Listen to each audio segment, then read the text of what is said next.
Vamos a comenzar definiendo lo que es la hernia hiatal. La hernia hiatal se va a definir como un defecto de continuidad de las fibras musculares que comunican tanto la cavidad abdominal con la cavidad torácica. Esto se va a deber a un defecto del hiato diafragmático esofágico. Ahora, en cuanto a la epidemiología, la hernia que se presenta con mayor frecuencia es la hernia hiatal tipo 1 o deslizante, que se presenta hasta en un 95% de los pacientes. El resto presentan una hernia paraesofágica, de las cuales la más frecuente es la tipo 2 y la tipo 3. La tipo 3 se presenta hasta en un 14% y la tipo 2 en menos del 5%. La incidencia de esta enfermedad va a ir aumentando conforme a la edad, pero se presenta más en la edad de 65 a 75 años de edad. Estas hernias hiatales tienden a desarrollarse en la cara anterior izquierda del hiato esofágico, además de que el riesgo de que se encarcelen o se estrangulen es muy raro. Ahora, ¿cuáles son los factores de riesgo que predisponen al paciente a que desarrolle una hernia hiatal? Pues uno de los principales es el envejecimiento, pero también hay otros que aumentan la presión intraabdominal, como es el caso del estreñimiento crónico, la obesidad, la tos crónica, en el caso del EPOC, el embarazo o trabajos que impliquen el levantamiento de mucho peso. También la hernia hiatal puede ser causada por un traumatismo por arma blanca, por arma de fuego o por un traumatismo cerrado. Se habla de que hay cierta predisposición genética, sobre todo en aquellas alteraciones en los cromosomas 18 y 21. Ahora, en cuanto a la etiología de la hernia hiatal, la vamos a clasificar en dos tipos, la hernia hiatal adquirida y la congénita. En cuanto a la adquirida, básicamente se va a deber al debilitamiento del ligamento frenesofágico, pero es importante recordar que la unión gastroesofágica está localizada anatómicamente gracias al ligamento frenesofágico, el cual está formado por la fascia transversal en la cara abdominal del diafragma y la fascia endotorácica en la cara torácica del diafragma. Ambas hojas se van a insertar en la pared muscular del esófago. Por lo tanto, durante la deglución con la peristalsis esofágica, las propiedades elásticas del ligamento frenesofágico permiten que el esófago se acorte y provoque cierto movimiento en el hiato diafragmático esofágico. Esto, al paso de los años y durante el envejecimiento, pues se va a ir debilitando. También hay ciertos factores que mencionaba anteriormente que aumentan la presión intraabdominal. Esto provoca un gradiente de presión transdiafragmático entre la cavidad torácica y la cavidad abdominal en la unión gastroesofágica, produciendo como tal una debilidad de la membrana frenesofágica y ensanchamiento del hiato esofágico, permitiendo la herniación de los órganos de la cavidad abdominal hacia la cavidad torácica.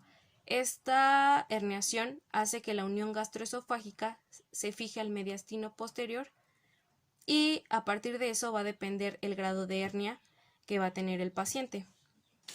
En cuanto a la etiología de la hernia hiatal de tipo congénito, esta se va a deber a alguna alteración en el desarrollo del septo transverso y en la falta de fusión de las membranas pleuroperitoneales durante las semanas 6 y 10 de gestación. Estas van a provocar la herniación de los órganos abdominales hacia el tórax.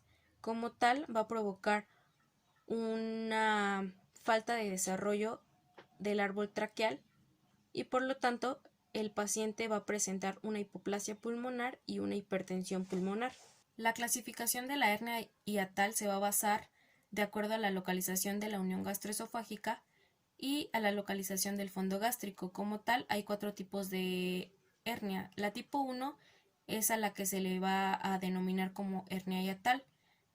El tipo 2, 3 y 4 se les va a denominar hernias paraesofágicas, pero vamos a comenzar con la tipo 1.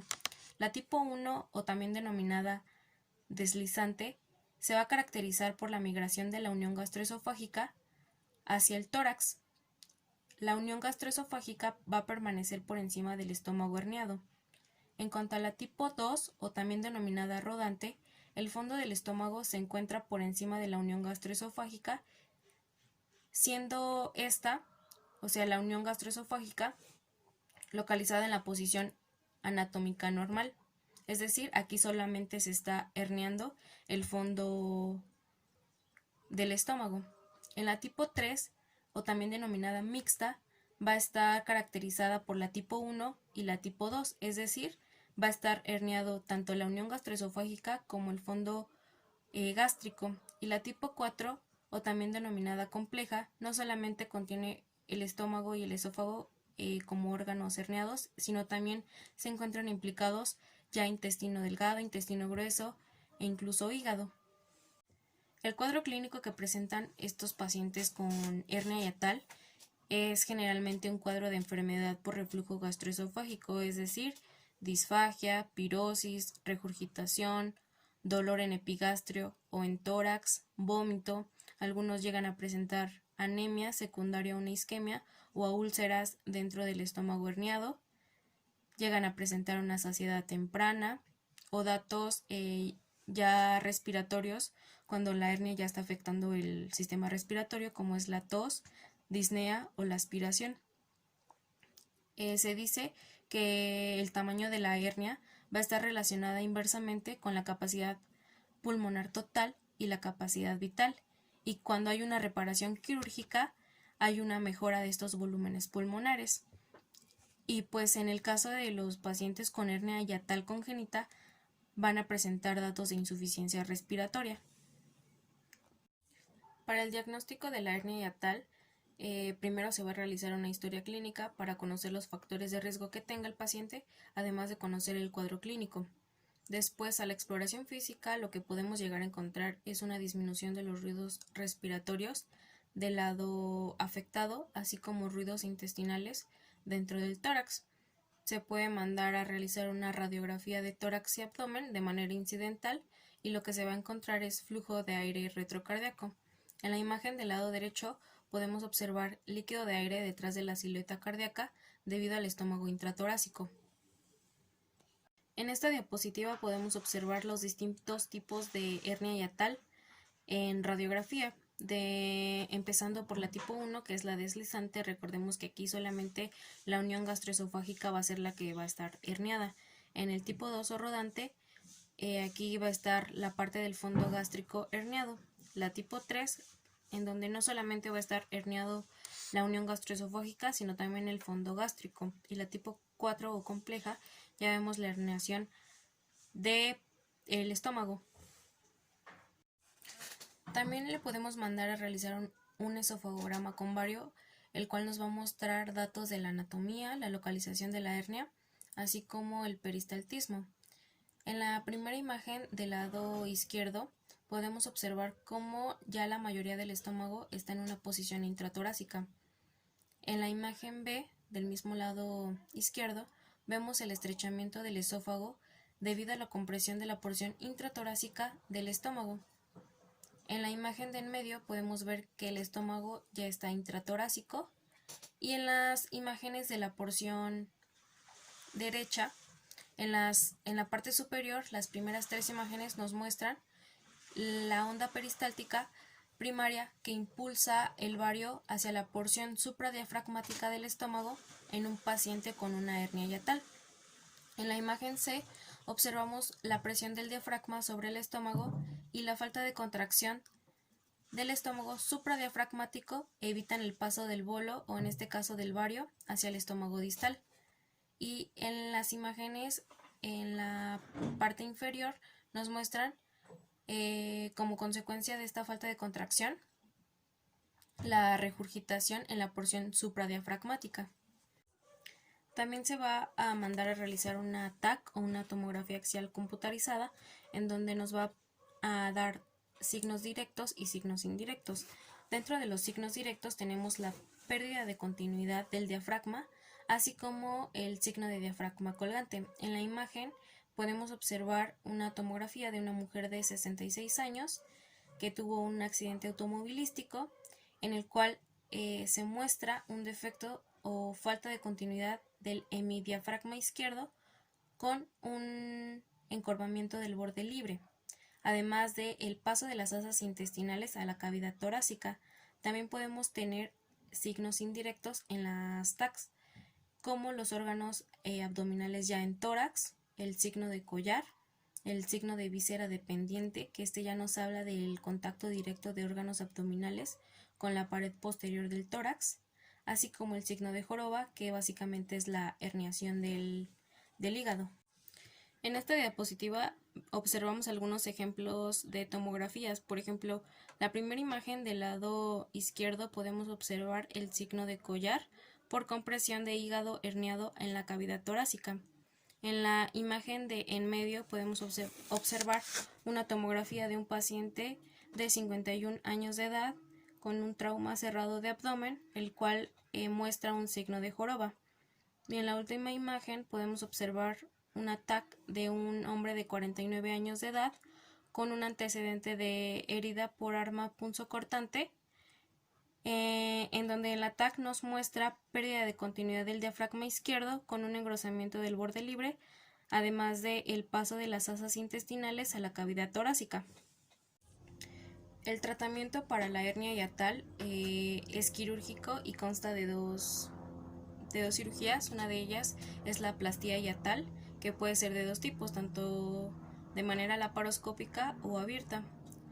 Además de esta plastía hiatal, se recomienda realizar una funduplicatura para disminuir los síntomas posoperatorios de ERGE.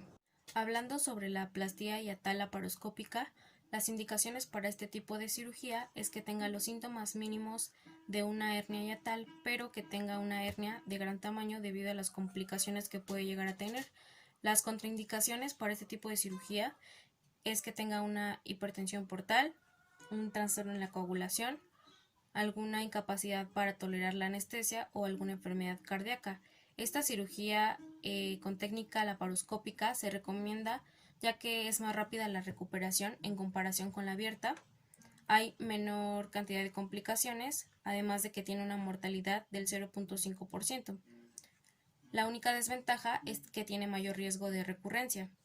De manera preoperatoria se mandan a realizar ciertos estudios como es el esofagograma de Vario y una endoscopía preoperatoria o intraoperatoria por el cirujano para que pueda visualizar el tipo de hernia y no vaya sin nada antes de la cirugía. Hablando sobre la plastía hiatal de tipo laparoscópico, los objetivos que tiene es reducir completamente el saco y el contenido herniario, preservar los nervios vago anterior y posterior, movilizar la almohadilla de grasa gastroesofágica e identificar la unión gastroesofágica. También tiene como objetivo reconocer y dar manejo en caso de que haya un esófago corto, movilizar el mediastino y realizar una gastroplastía de colis si es necesario, preservar la integridad crural o del hiato, dar cierre del defecto herniario sin tensión o contención dependiendo de los criterios del cirujano y adicionar una funduplicatura total o parcial para disminuir los síntomas posoperatorios de ERGE. ¿Qué es lo que se realiza en la cirugía? Tenemos una anestesia general, después se hace una endoscopia por el cirujano y después se hace una colocación de los puertos. Generalmente son 5 puertos con una técnica de corte abierto. El primer puerto que se coloca es el puerto de Hassan a 10 milímetros de la línea paramediana derecha. Después se coloca un puerto de 10 milímetros en la línea paramediana izquierda, que va a ser la cámara. Después se colocan 2 puertos de 5 milímetros después de la insuflación completa y justo por debajo de los márgenes costales bilaterales. Y para la retracción del hígado se coloca un quinto puerto de 5 milímetros en la posición subcostal lateral del extremo derecho. Estos puertos, los del asistente, se van a colocar del lado izquierdo y del lado derecho va a ir el cirujano. Una vez colocados los puertos y realizar la retracción del hígado, la mesa de la sala de operaciones se va a colocar en una posición de Trendelenburg invertido para facilitar la visualización del hiato y ayudar a reducir el contenido abdominal herniado. Es importante recordar que la combinación del estado de ayuno preoperatorio y el estado de deshidratación del paciente, así como los cambios de volumen intravascular a las extremidades inferiores después de la posición empinada de Trendelenburg, puede conducir a una caída precipitada de la presión arterial. Por lo tanto, el reposicionamiento gradual del paciente y el inicio de la insuflación abdominal le dará tiempo al anestesiólogo para cargar el volumen al paciente con líquidos intravenosos y le permitirá responder de manera favorable a estos cambios. Una vez que ya se posicionó al paciente en Trendelenburg invertido, se hace la reducción del contenido herniario, revirtiendo el saco de manera no traumática. Después se va a intentar llegar a las capas del ligamento frenioesofágico hasta llegar a una capa espumosa, que es el retroperitoneo o grasa perinétrica, y el objetivo es permanecer dentro de este plano, ya que podemos llegar hasta el mediastino. Después se examina el pilar derecho y se divide el ligamento gastrohepático, en donde podemos encontrar a la arteria hepática. Aquí va a depender del cirujano si se coloca o no un clip temporal para evaluar la perfusión hepática en 15 a 20 minutos. Después se va a ingresar de manera intencional al espacio pleural izquierdo con un puerto de 5 milímetros para reducir así la tensión del diafragma inducida por el neumoperitoneo y facilitar la reaproximación crural. Si se entra de manera temprana a la pleura, puede conducir a una ondulación de los planos, es decir, una inestabilidad de la presión arterial y una mayor absorción del dióxido de carbono que nos va a impedir cerrar el hiato. Una vez que ya se redujo el saco desde el mediastino y se completa la disección, el estómago generalmente ha regresado completamente libre de tensión a su posición anatómica normal. Pero si después de la movilización completa de la hernia y del saco la tensión crural aún está presente, se puede inducir o aumentar un neumotórax izquierdo existente para producir un signo de diafragma flexible, lo que va a permitir la reaparición primaria sin tensión y ya poder realizar o cerrar el hiato. Posteriormente a esto se va a realizar la reparación primaria sin tensión, en donde la crural se aproxima con 2 o 3 suturas no absorbibles interrumpidas colocadas posteriormente con el esófago acostado en una posición neutral sin tensión dentro del hiato. Y ya después de cerrar el hiato se realiza la funduplicatura, ya puede ser parcial o total dependiendo de los criterios que tome el cirujano. Hablando de la plastía hiatal de tipo abierto, hay dos tipos, transabdominal y transtorácico. Las indicaciones para este tipo de plastía hiatal es que tenga ya síntomas de complicación como volvulus gástrico, hemorragia, obstrucción, perforación, disnea de esfuerzo, falta de aliento, disminución de la función cardíaca.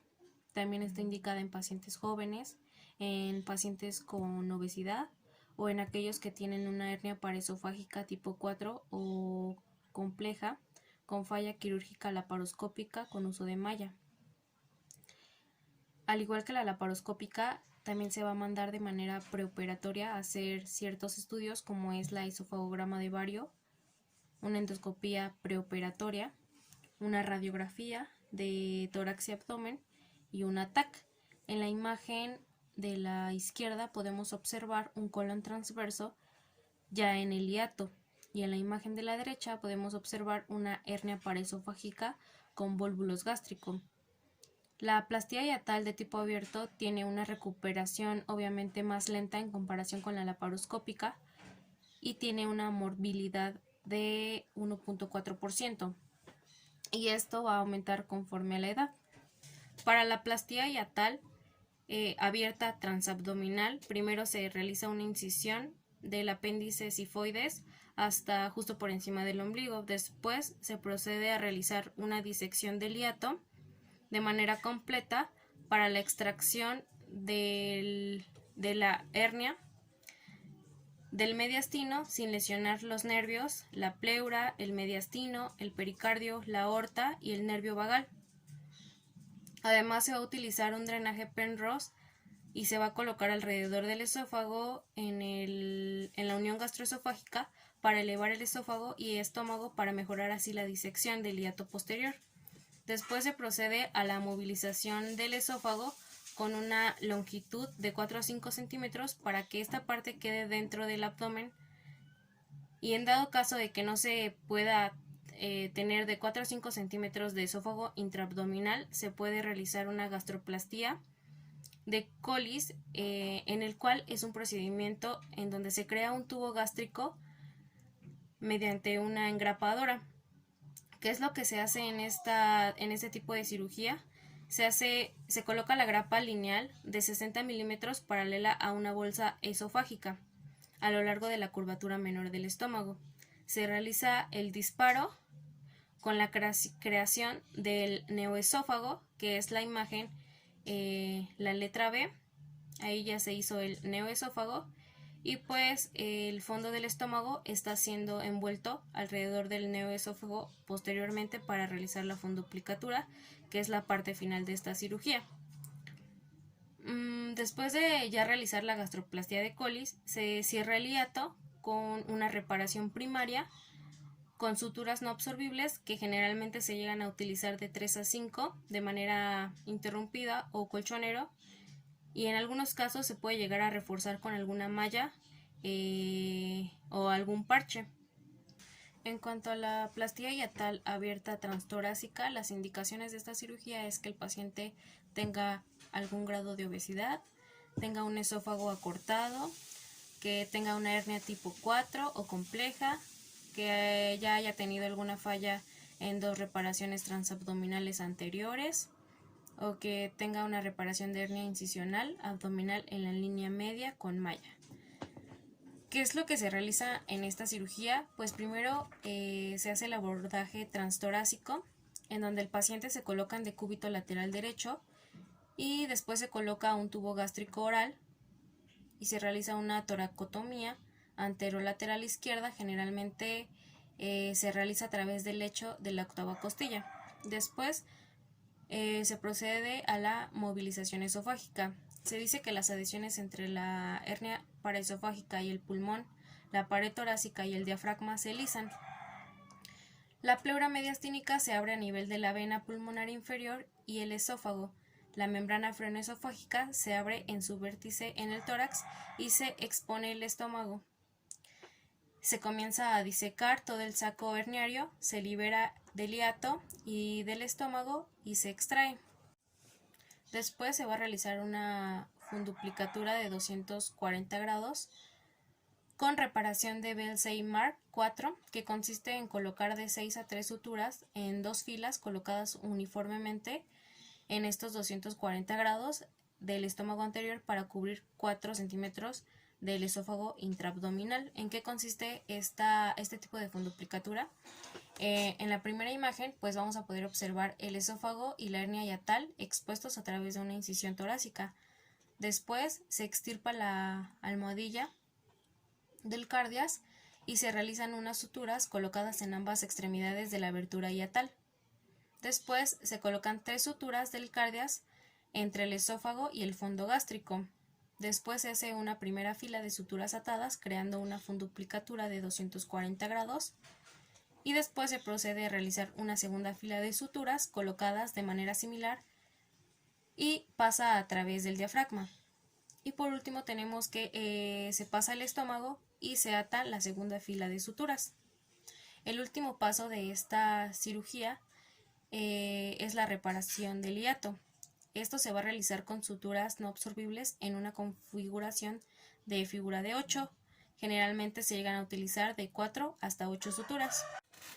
Una vez que ya se realizó la plastilla hiatal, se procede a realizar la funduplicatura, que se realiza básicamente para mantener la integridad de la barrera antirreflujo y evitar que el paciente presente síntomas de ERGE posterior a la cirugía. Hay 2 tipos de funduplicatura, que es la tipo Nissen, que es de 360 grados, y las parciales. En las imágenes de al lado nos muestra una funduplicatura laparoscópica tipo Nissen, que se realiza con 5 trocares. En la letra B nos muestra que el separador hepático se fija con un brazo mecánico para sostenerlo en su sitio durante todo el procedimiento. En la letra C nos muestra que después de dividir el epiplón gastrohepático por arriba de la rama hepática del vago, el cirujano coloca un sujetador atraumático romo debajo del ligamento frenoesofágico. Y después se completa el cierre de los pilares, se coloca un sujetador atraumático de derecha a izquierda detrás de la unión gastroesofágica y se retira el sujetador y se tira de la cara posterior del fondo gástrico detrás del esófago. Después, una vez elegidas las posiciones de las suturas, se introduce la primera puntada, que es de seda, a través del trocar de 10 milímetros y la aguja se pasa primero por el extremo izquierdo del fondo, luego por el esófago y luego por el extremo derecho del fondo. Y en la última imagen podemos observar la posición final de una funduplicatura. De manera posoperatoria, el paciente se pasa a recuperación, se le dan antieméticos, se le permite deambular en las primeras 24 horas y se recomienda que mastique 3 veces al día 20 minutos un chicle. También puede comenzar a tomar sorbos de agua, pero después de 24 horas después de la cirugía. Se va a evaluar diario la hernia o la reparación quirúrgica con una radiografía para checar que no se vuelva a presentar la hernia. Se va a dar de alta de 6 a 7 días después de la cirugía, una vez que ya la función intestinal regresa y tolera la dieta. Se le recomienda al paciente que evite cargar pesado, que consuma mucha agua y fibra para evitar que tenga estreñimiento, que evite alimentos con gas, que coma en pequeñas cantidades pero más frecuentes sus comidas y que mastique 25 veces cada bocado. Ahora, en cuanto al uso de la malla, se dice que la malla sintética disminuye la recurrencia, pero llegan a tener complicaciones como es la erosión, el absceso o una operación difícil. Como tal, sí disminuye la recurrencia a corto plazo, pero se siguen presentando a largo plazo una recurrencia de hasta el 54%. Como complicación de una hernia hiatal tenemos un vólvulo gástrico, una sepsis e incluso puede llegar a morir. Dentro de las complicaciones postquirúrgicas, lo que se puede llegar a presentar es una neumonía, una embolia pulmonar, una insuficiencia cardíaca congestiva y además se habla que tiene una alta mortalidad del 1% y va a ir aumentando conforme a la edad. El siguiente tema que les presentaremos es esofagitis por enfermedad por reflujo gastroesofágico. El Consenso de Montreal nos define la enfermedad por reflujo gastroesofágico como una condición que aparece cuando el reflujo del contenido del estómago produce síntomas molestos y o complicaciones en donde dichos episodios aparecen 2 o más veces por semana, lo cual provoca disminución de la calidad de vida del individuo. La epidemiología nos dice que la prevalencia de esta enfermedad ha aumentado durante las últimas décadas. Existen algunos reportes de prevalencia en países industrializados con rangos que varían entre el 10 y el 20% de la población total la cual padece esta enfermedad. Se estima que el 30% de los sujetos sintomáticos tienen esofagitis, mientras que el otro 70% requieren de un tratamiento regular para el control de los síntomas, lo cual puede afectar intensamente la calidad de vida del paciente. La enfermedad por reflujo gastroesofágico es crónica, multifactorial y en última instancia provoca falla en los mecanismos antirreflujo del esfínter esofágico inferior. Hay factores de riesgo asociados como el estrés, la obesidad, el embarazo, la ingesta crónica de fármacos, el tabaquismo, este sí es un hábito crónico, el consumo del alcohol, la presencia de una hernia hiatal, la cual es un hallazgo muy frecuente encontrado en el 80 y el 90% de los pacientes, lo cual favorece la presencia del reflujo, alterando las presiones entre el compartimento torácico y abdominal. Hay algunos otros factores menos frecuentes, como trastornos del colágeno u anomalías anatómicas. Hablando sobre la etiopatogenia, hay 3 mecanismos importantes que condicionan la incompetencia de la barrera antirreflujo, los cuales son la relajación transitoria del esfínter esofágico inferior, la hipotensión de este mismo y alteraciones anatómicas de la unión que condiciona la presencia de hernia hiatal. Pasando a los mecanismos antirreflujo y la fisiopatología, debemos de recordar que los músculos esofágicos se mantienen en una posición tónica hasta que el acto de deglución se da. Se relajan con el paso del bolo alimenticio al estómago, esto desde el esfínter esofágico superior, el cuerpo esofágico y el esfínter esofágico inferior. Hay un denominador común en los episodios de reflujo gastroesofágico. Es la pérdida en la zona de alta presión y, por tanto, el descenso de la resistencia que impone el reflujo retrógrado del jugo gástrico hasta el cuerpo esofágico. Aunado a esto, la atenuación permanente de la musculatura esofágica inferior. recordando que una vez que el esfínter tiene una alteración permanente, este trastorno es irreversible pese al tratamiento. Por otra parte, con la presencia de un esfínter esofágico inferior anómalo, lleva a un incremento consecuente en los periodos de limpieza del material refluido. Con ello, el individuo queda predispuesto a una lesión de la mucosa de tipo grave, una regurgitación de volumen importante, aspiración y falla pulmonar. El reflujo ácido estimula el nervio vago, y esto es la causa de la broncoaspiración, así como el reflujo de pepsina, que es causante de la enfermedad ulcerosa péptica. En algunos casos, se ha encontrado pepsina en el oído medio, lo cual condiciona otitis media adhesiva. El reflujo es susceptible de aparecer cuando hay una presión normal en reposo del esfínter esofágico inferior. Esto se debe a un problema funcional en el vaciamiento gástrico o a la deglución excesiva del aire. Por tanto, tales condiciones derivan en una distensión gástrica, aumento de la presión intragástrica y acortamiento, con lo cual lleva a la aparición del reflujo. Esto explica la relajación transitoria del esfínter esofágico inferior. Es importante conocer las complicaciones de la enfermedad por reflujo gastroesofágico, las cuales comprenden una estenosis, una esofagitis, complicaciones metaplásicas como esófago de Barrett o neoplasias como adenocarcinoma. El Consenso de Montreal clasificó la enfermedad por reflujo gastroesofágico de acuerdo a sus manifestaciones esofágicas y extraesofágicas. En el diagrama podemos ver síndromes esofágicos y extraesofágicos. En el caso de los esofágicos, se dividen en dos, en síndromes sintomáticos y con lesiones esofágicas. En el caso de síndromes sintomáticos, podemos tener síndrome de dolos torácicos y síndrome por reflujo típico, mientras que en las lesiones esofágicas encontramos esofagitis por reflujo, esófago de Barrett y adenocarcinoma. Por otro lado, los síndromes extraesofágicos, en el caso de asociaciones establecidas, encontramos erosiones dentales, tos crónica, laringitis y asma, mientras que en las asociaciones propuestas encontramos faringitis, sinusitis, fibrosis pulmonar idiopática y otitis media recurrentes. La enfermedad por reflujo se manifiesta de diferentes formas, como esofagitis erosiva, esofagitis no erosiva y pirosis funcional. Dentro de los síntomas esofágicos encontramos el principal síntoma, el cual es pirosis, representando un 75 y hay un 83% de los casos. Regurgitación del ácido siendo el segundo principal síntoma y por último dolor epigástrico, que representa dentro del 25 y el 67% de los pacientes. Otros síntomas encontrados son disfagia, odinofagia, hematemesis, dispepsia, trastornos nutricionales y disminución ponderal. Dentro de los síntomas extraesofágicos, estos incluyen síntomas respiratorios y orofaringios, que se presentan cuando el reflujo del contenido gástrico afecta las estructuras que se encuentran por encima del esfínter esofágico superior. Dentro de estos está laringitis, tos crónica, sinusitis, sibilancias, asma, apnea, cianosis, disfonía de predominio matutino, bronquiolitis, neumonía, laringotraqueitis, otitis y erosiones dentales. El diagnóstico se hace mediante herramientas que evalúan el componente anatómico o herramientas que valoran la función esofágica y sus alteraciones.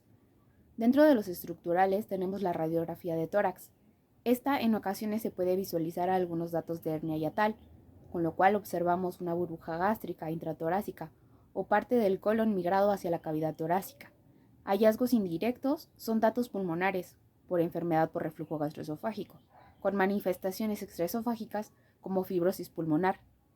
Estos hallazgos solamente son para hacer sospecha del diagnóstico, mas no son definitivos.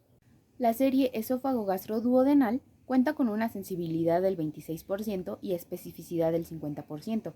Esta consiste en administrar al paciente un trago de medio contrastado, generalmente es vario, y tomar placas seriadas, con las cuales se documenta la morfología del estómago, su longitud y el paso del líquido contrastado a través del órgano.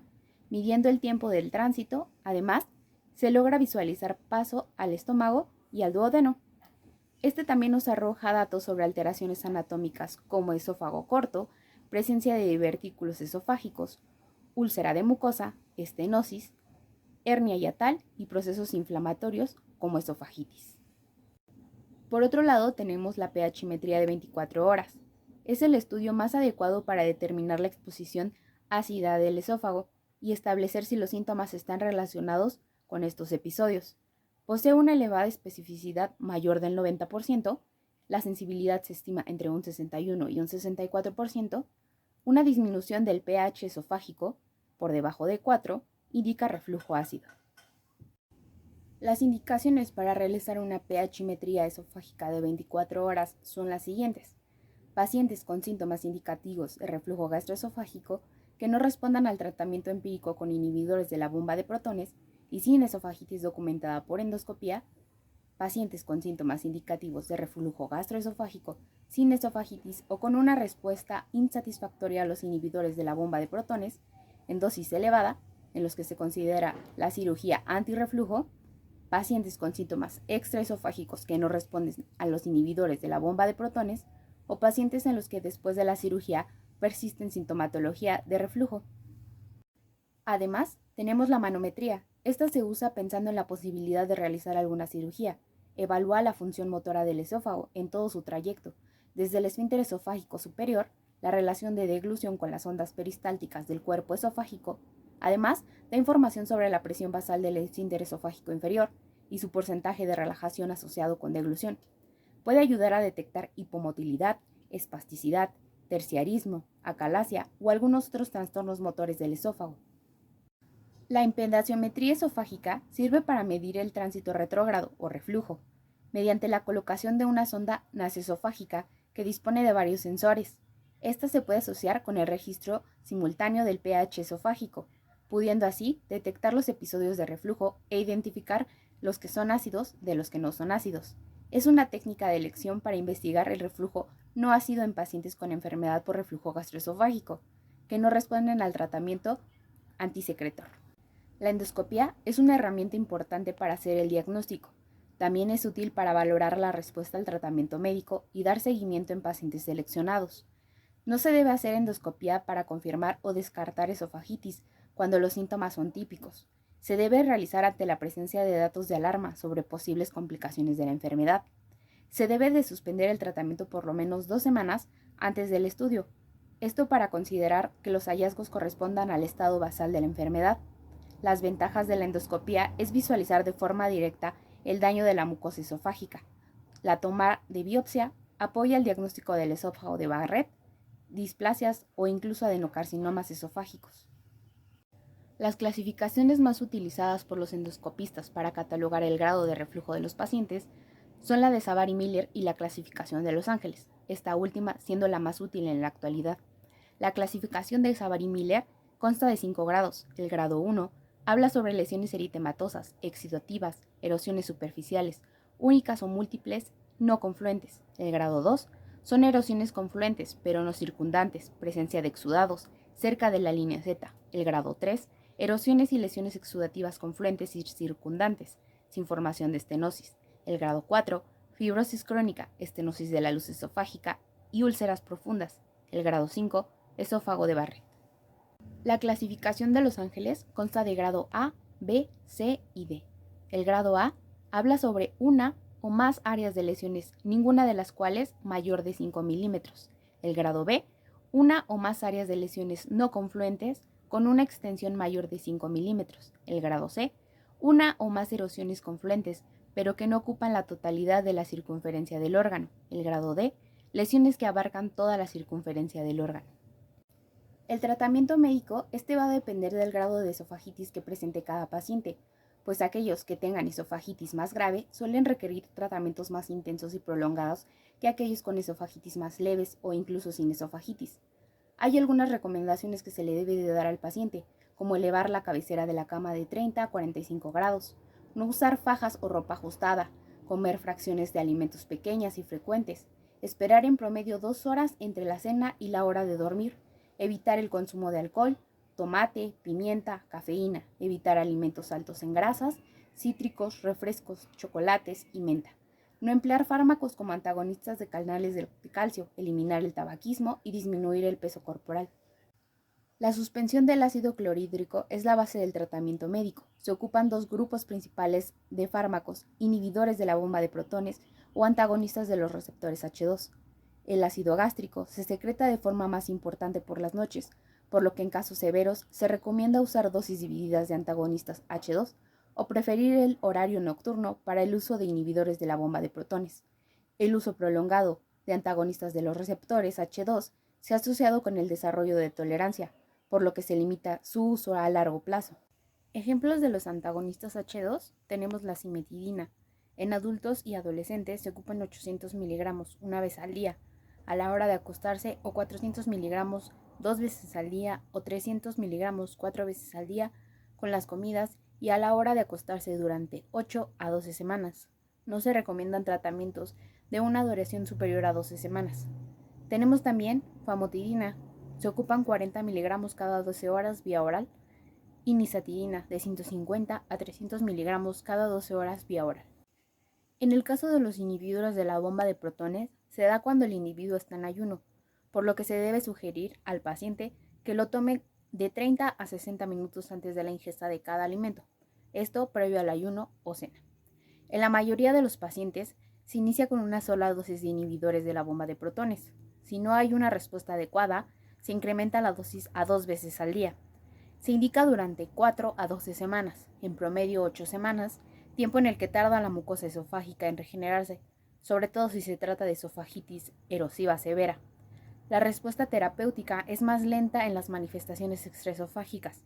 Por ello, se mantiene el tratamiento con inhibidores de la bomba de protones durante más tiempo, de 3 a 6 meses. El omeprazol es un ejemplo de ellos. Se ocupan 20 miligramos cada 12 horas o 24 horas. Pantoprazol de 40 miligramos cada 12 horas o 24 horas. Y rameprazol de 20 miligramos cada 12 a 24 horas. Otros fármacos utilizados son los procinéticos, los cuales, por su doble acción, aumentan el tono del esfínter esofágico inferior y promueven el vaciamiento gástrico acelerado. Con ello, evitan que el contenido gástrico esté refluyendo al esófago distal.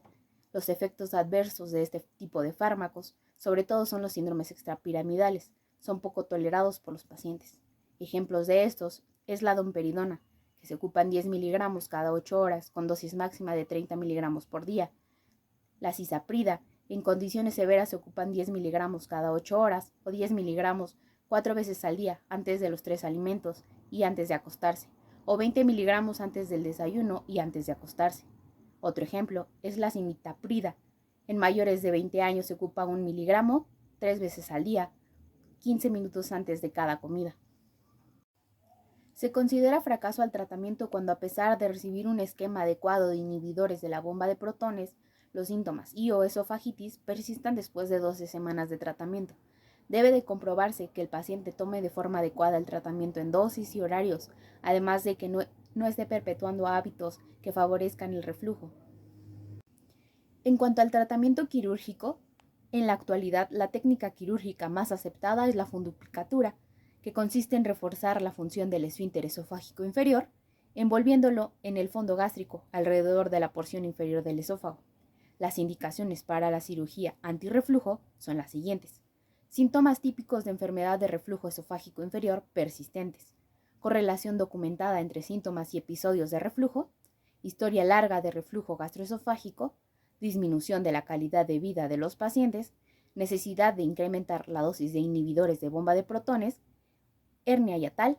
Esofagitis erosiva severa documentada por endoscopía. Incompetencia documentada del esfínter esofágico inferior, pacientes con síntomas respiratorios asociados con reflujo y sujetos con hipersensibilidad esofágica. La finalidad de la cirugía es crear una barrera antirreflujo que sea funcional. Esta reconstrucción tiene 3 finalidades. La primera, dejar una longitud adecuada del esfínter esofágico inferior en posición intraabdominal. Se recomienda que sean de 2 a 3 centímetros. Reparar la hernia hiatal, cierre de los pliegues, la funduplicatura parcial o total, de acuerdo al caso. Hablando más sobre la funduplicatura, este es un procedimiento quirúrgico en el que se crea una serie de pliegues a nivel del fondo del estómago, con el fin de corregir defectos del esfínter esofágico inferior.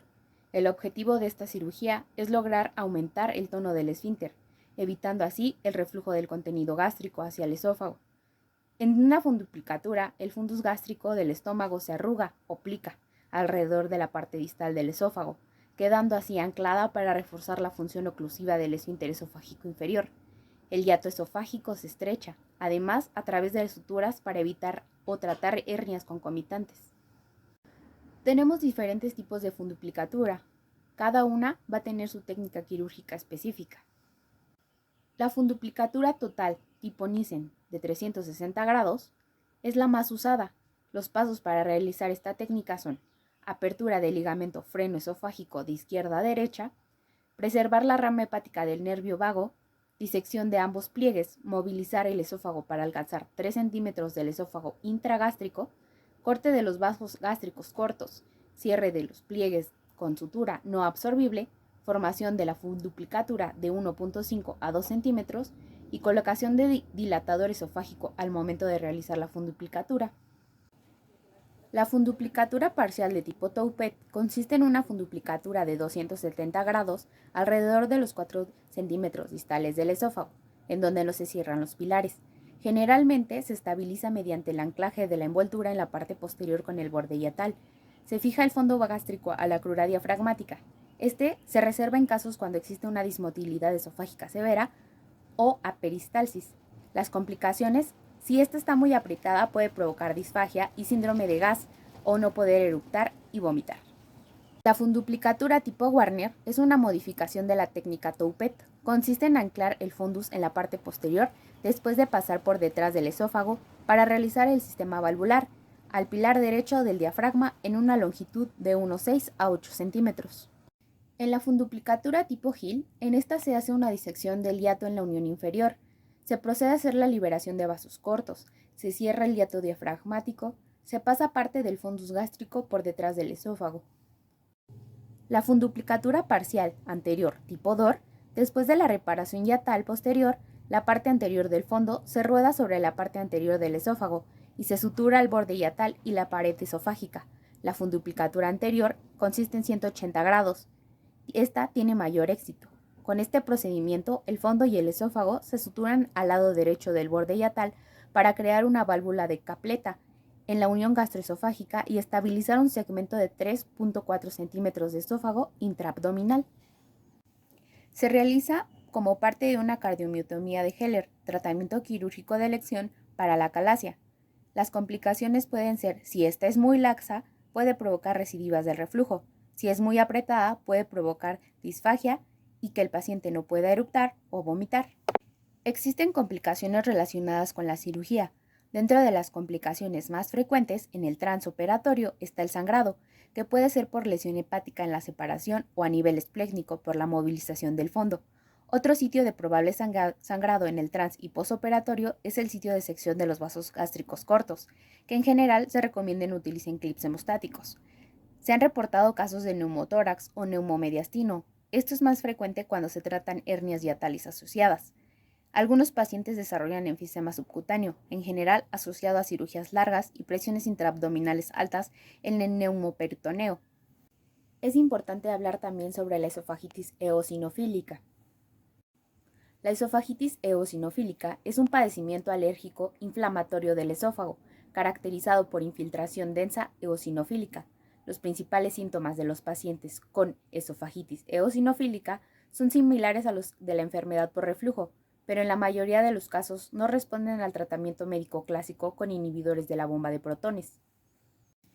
Es una entidad clínico-patológica definida actualmente con los siguientes criterios: síntomas de disfunción esofágica, mucosa esofágica mayor de 15 eosinófilos por campo de gran número, sin respuesta a inhibidores de la bomba de protones, exclusión de otras causas, eosinofilia esofágica, y actualmente la evidencia maneja diferentes teorías. Una de las más aceptadas es la respuesta inflamatoria producida en los pacientes por la asociación de antígenos ingeridos en los alimentos y de alérgenos adquiridos en el medio ambiente. El diagnóstico solo se hace mediante endoscopía, biopsia y biomarcadores. En la endoscopía, los hallazgos que se pueden encontrar son anillos mucosos, exudado blanquecino en la superficie de la mucosa, mucosa con aspecto de papel crepé o imagen lineal en la longitud del esófago. En la biopsia, los hallazgos de tipo histopatológico: vamos a encontrar un epitelio esofágico infiltrado por más de 15 eosinófilos por campo de gran número, cambios histopatológicos asociados como de granulación de eosinófilos, microabscesos de eosinófilos, hiperplasia en la zona basal, espongiositis, es decir, espacios intracelulares dilatados, fibrosis de la lámina propia. En el caso de los biomarcadores, encontramos microARN o eotaxina 3. En el caso del tratamiento, los esteroides son la elección. Estos son tópicos deglutidos. Se asocian a la resolución de síntomas endoscópicos e histopatológicos. Los tópicos utilizados son propionato de fluticasona de 220 a 880 microgramos cada 12 horas por 6 semanas o budesonida. En cuanto a la dieta, se hace mediante la exclusión de 4 a 6 grupos de alimentos. La dieta de 4 grupos elimina leche, trigo, huevo y soya.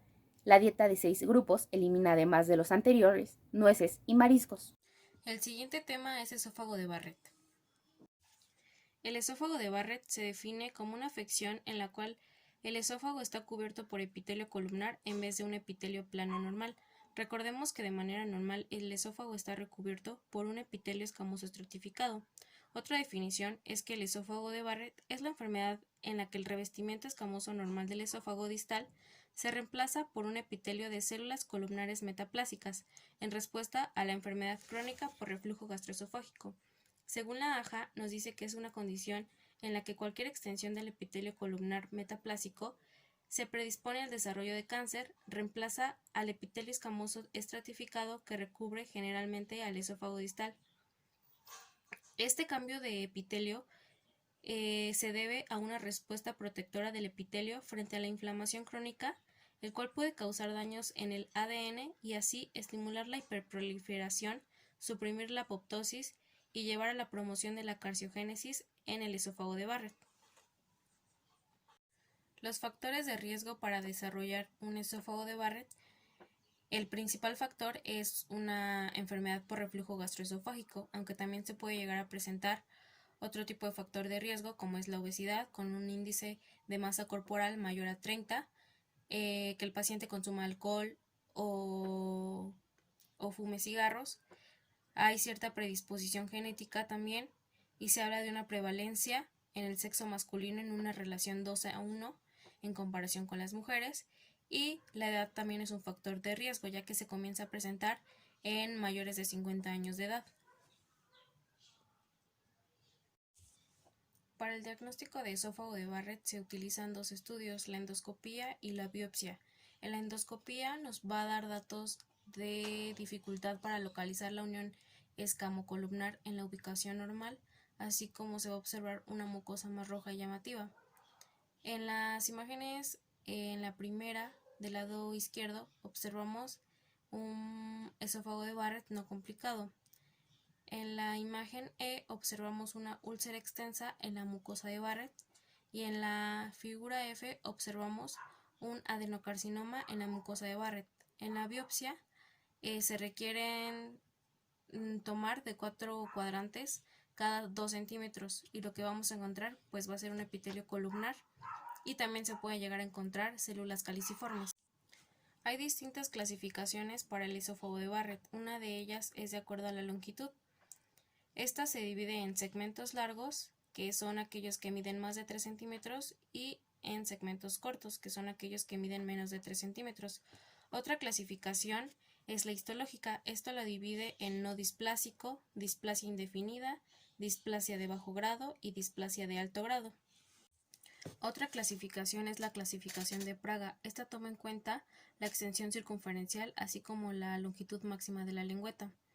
Primero tenemos que localizar la unión gastroesofágica en la profundidad del endoscopio y después vamos a observar el desplazamiento de la unión escamocolumnar sobre la unión gastroesofágica.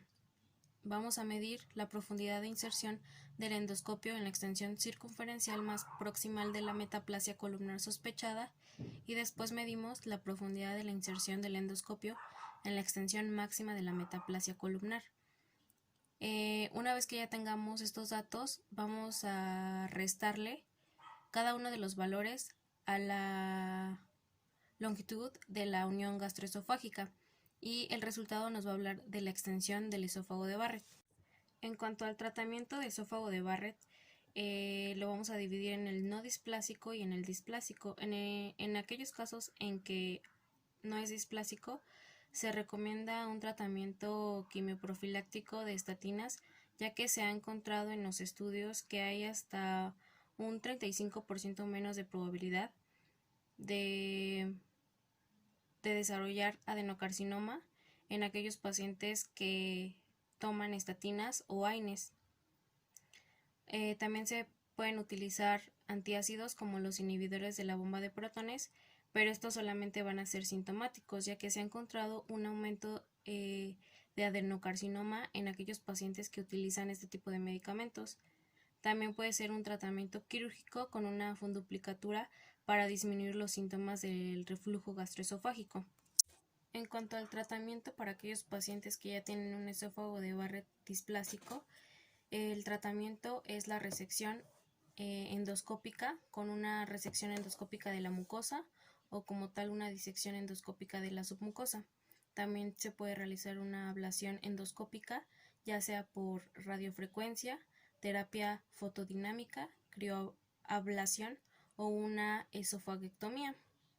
En la imagen de al lado, en la imagen A, podemos observar una lesión de 1 centímetro en la posición de las 9 en punto, que es una displasia de alto grado y un adenocarcinoma intramucoso. En la imagen B podemos observar un pseudopólipo después de la aplicación endoscópica y en la opción C ya vemos la resección completa del adenocarcinoma.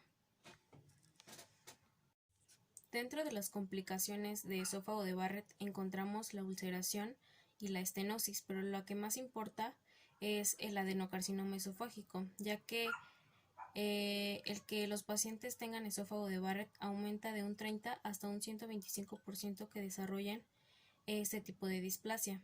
En la imagen de al lado, en la imagen A, podemos observar un epitelio de Barrett con displasia grave y vemos la irregularidad de los núcleos. En la imagen B podemos observar un epitelio de Barrett con carcinoma intramucoso. El siguiente tema es esofagitis alcalina. La esofagitis alcalina se va a definir como una enfermedad causada por el reflujo duodeno-gastroesofágico, es decir, del contenido del duodeno que llega hasta el esófago y comienza a provocar síntomas debido al daño en la mucosa esofágica. También se le puede denominar esofagitis por reflujo duodenogástrico, esofagitis alcalina o una enfermedad por reflujo duodenogastroesofágico. Para el diagnóstico de la esofagitis alcalina vamos a tomar en cuenta los conceptos de reflujo alcalino, que es aquel que no disminuye por debajo de 7, aunque actualmente se siguen utilizando los conceptos de reflujo ácido y no ácido. Reflujo ácido cuando tiene un pH menor a 4 y no ácido cuando tiene un pH mayor a 4, aunque esto no significa que sea un reflujo biliar. En estos pacientes generalmente suelen ser asintomáticos y cuando llegan a presentar síntomas tienen náuseas, vómito y sobre todo es postprandial. Los estudios que se le van a mandar es una espectrofotometría con fibra óptica o Debilitec que nos va a detectar la bilis en el reflujo, es decir, detecta la composición química. También se le va a mandar a realizar una pHmetría de impedancia que nos va a detectar el porcentaje de tiempo que está expuesto al pH o al reflujo alcalino. En esta diapositiva podemos observar la clasificación del reflujo no ácido, que lo divide en primario y secundario. Primario puede ser fisiológico o no fisiológico dependiendo de si es biliar o no. El secundario generalmente es de acuerdo a que los alimentos actúan como buffers o también a la disminución de la secreción ácida, que es en el caso de los niños, al tomar muchos inhibidores de la bomba de protones, al tener una gastrectomía o una gastritis atrófica, aunque también se refiere o se relaciona el reflujo no ácido a ciertas cirugías de estómago como es la gastrectomía de Billroth 1 y 2, la vaquectomía, la piloroplastia, la colecistectomía, que provocan una disfunción pilórica ocasionada por estas cirugías. El tratamiento de la esofagitis alcalina es quirúrgico, se puede realizar una funduplicatura o también una Y de Rose, que es una cirugía para bajar de peso en donde se hace una bolsa estomacal a partir de una pequeña porción del estómago y se une directamente al intestino delgado, evitando así el paso a través de una gran parte del estómago y el duodeno. Esta cirugía disminuye el flujo duodeno-gastroesofágico.